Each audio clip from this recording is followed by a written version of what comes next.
नमस्कार दोस्तों, आप सभी का स्वागत है फिर से एक नए वीडियो में। आज की वीडियो में हम जानेंगे कि लोन लेने के लिए सिबिल स्कोर कितना होना चाहिए। आज के समय में लोन लेने के लिए सिबिल स्कोर बहुत ही महत्वपूर्ण है। अगर आपका सिबिल स्कोर सही नहीं है, आपको कोई भी बैंक, कोई भी एनबीएफसी कंपनी लोन नहीं देगी। लोन दे भी दे, अगर सिफारिश से अगर हाथ पैर जोड़ के, तो उसका इंटरेस्ट रेट इतना हाई होगा, उसका ब्याज इतना हाई होगा कि आप पहले से भी ज़्यादा फंस सकते हैं। तो ये आखिर ऐसा क्यों होता है? सिबिल स्कोर क्यों महत्वपूर्ण है? सिबिल स्कोर कब डाउन होता है? सिबिल स्कोर कब सही होता है? आज की वीडियो हम सबको जानेंगे। लेकिन इससे पहले आपसे मेरा निवेदन रहेगा, अगर चैनल पे नए हैं चैनल को सब्सक्राइब करके बेल नोटिफिकेशन ऑन जरूर कीजिएगा।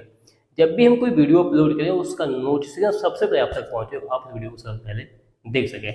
जैसा कि दोस्तों आपको मैंने पहले बताया कि आज की वीडियो हम जानने वाले हैं कि सिबिल स्कोर क्यों महत्वपूर्ण है और सिबिल स्कोर क्यों जरूरी है बनाए रखना लोन लेने के लिए। अगर आपको कभी इमरजेंसी में लोन की जरूरत पड़ जाए तो लोन लेने के लिए आप या तो बैंक में अप्लाई करेंगे या फिर एनबीएफसी कंपनी में, और दोनों का एक सबसे पहली प्रक्रिया होती है उस जो व्यक्ति लोन के लिए अप्लाई किया है उसके सिबिल स्कोर को चेक करना कि आखिर इसने पहले जो लोन लिया है उसको कैसे चुकाया है या नहीं चुकाया है तो उसकी हिस्ट्री क्या है, उसका इतिहास क्या है, कैसे चुकाया है।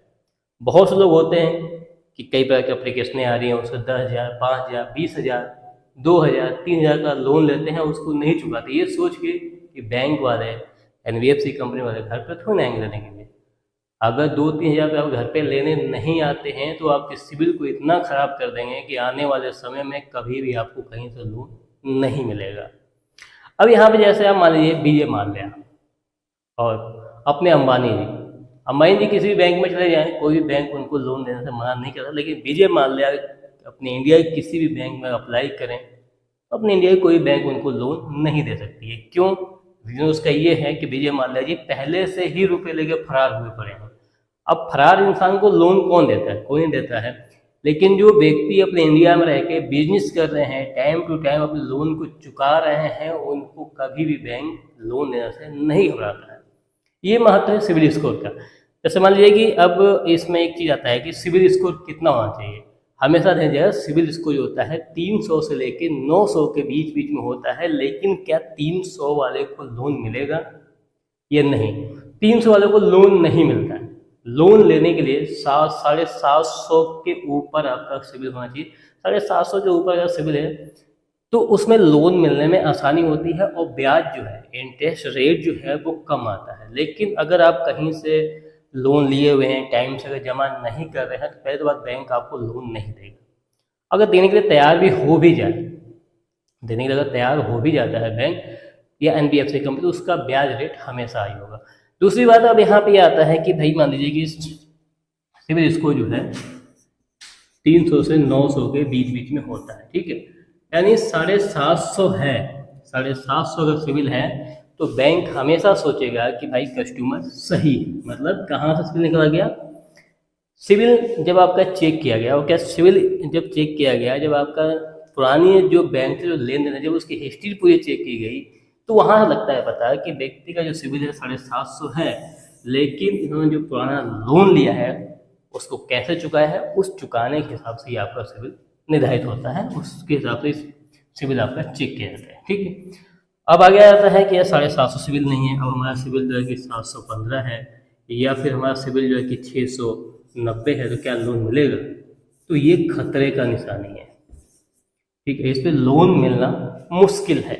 मिल जाएगा, लेकिन जहाँ पे 750 वाले को अगर जो ब्याज लगता है 10% वार्षिक, तो इनको लगेगा 15% वार्षिक, ठीक है। पहली बात, हाथ पैर जोड़ना पड़ेगा, हाथों पर पढ़ना पड़ेगा, सिपाही डालना पड़ेगा, बहुत मुश्किल से कुछ इनको मिल जाए तो मिल जाए, वरना नहीं मिलने वाला, ठीक है। अब इसमें एक चीज़ आती है कि सिबिल स्कोर खराब क्यों होता है। सिबिल स्कोर खराब होने के कई रीजन है। पहली बात, एक से अधिक 3, 4, 5, 6 से अधिक लोन का होना। कभी कभी लोग क्या कहते हैं, छोटे जो लोन होते हैं कई निकाल लेते हैं, बाद में उनको जमा करने में दिक्कत होती है। या हद से अधिक लोन के लिए अप्लाई करना, ये भी सिबिल का गिरने का सबसे बड़ा कारण होता है। दूसरा कारण होता है कि लगातार किस्तों का टूटना, ठीक है। लगातार किस्तों का टूटना भी जो होता है सिबिल स्कोर को डाउन करता है। सिबिल स्कोर को बचाए रखने के लिए जो आपने लोन लिया है उसको टाइम टू टाइम उसका रीपेमेंट करें और कोशिश करें कि उसकी जितनी भी किस्तें हैं, जितनी ईएमआई है वो आपके अकाउंट से कटे, कोई भी किस्त बाउंस ना हो। अगर किस्त बाउंस होती है तो आपका सिबिल स्कोर खराब होने के 100% चांसेस होते हैं। कुछ लोग कहते हैं कि हम नहीं चुकाएंगे, हमारा क्या होगा, कुछ नहीं होने वाला, ये है, इनकी बातों में बिल्कुल ना है। मैंने अक्सर देखा है कि ऐसे लोग 10,000, 5,000, 2,000 किसी एप्लीकेशन लिए हुए हैं उसको नहीं दे रहे हैं, सोच रहे हैं कि हमारा कुछ नहीं होने वाला है, हमें आगे लोन मिल जाएगा, लेकिन ऐसे लोगों को लोन कभी नहीं मिलता है। तो इस चीज़ को आप बहुत अच्छे से समझ गए सिबिल कितना महत्वपूर्ण है। अगर सिबिल 750 के हेर फेर में है, आसपास में है, कभी भी बैंक या एनबीएफसी कंपनी आपको लोन देने से नहीं घबराएगी। दूसरी बात क्या है कि अगर सिबिल स्कोर आपका डाउन है तो हमेशा बैंक आपको लोन देने से घबराएगी, और फिर दे भी दे तो उसका जो ब्याज है, जो इंटरेस्ट रेट है, वो हमेशा हाई होगा। तो दोस्तों इस हिसाब से अगर आप देखेंगे, इस हिसाब से अगर आप समझते हैं तो आपको हमेशा ही अपने सिबिल को बचा कर रखना चाहिए। अगर सिबिल को बचा कर रखते हैं तो कभी भी आपको कोई भी दिक्कत नहीं होगी। तो उम्मीद करता हूँ जानकारी आपको काफ़ी अच्छी लगी हो। जानकारी अच्छी लगी हो तो वीडियो को शेयर कीजिएगा, साथ ही चैनल को सब्सक्राइब कीजिएगा। मिलेंगे नेक्स्ट वीडियो में किसी बेहतरीन टॉपिक के साथ, तब तक के लिए जय हिंद।